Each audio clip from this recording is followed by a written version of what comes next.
Mes chers frères et sœurs, l'Évangile d'aujourd'hui nous présente une scène impressionnante.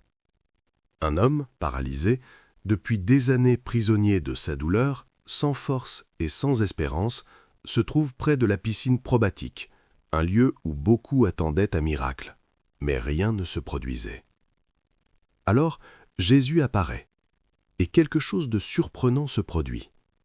Contrairement aux autres miracles, Jésus n'exige pas la foi, ne demande rien, n'attend aucune initiative de cet homme. Il lui pose simplement la question « Veux-tu être guéri ?»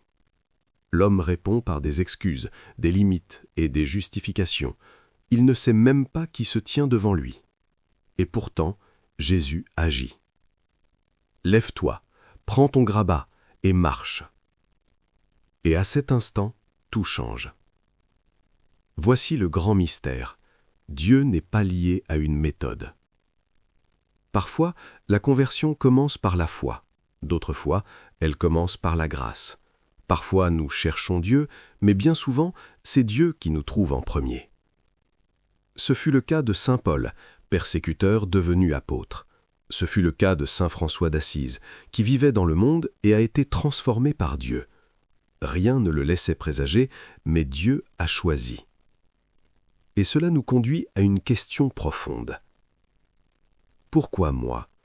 Pourquoi Dieu m'a-t-il appelé ? Pourquoi m'a-t-il donné la foi ? Pourquoi m'a-t-il conduit jusqu'ici ? Tant de personnes peut-être meilleures, plus capables, et pourtant, c'est toi. La réponse est simple et déroutante, parce que Dieu l'a voulu. Ta foi n'a pas commencé en toi, elle a commencé en Dieu.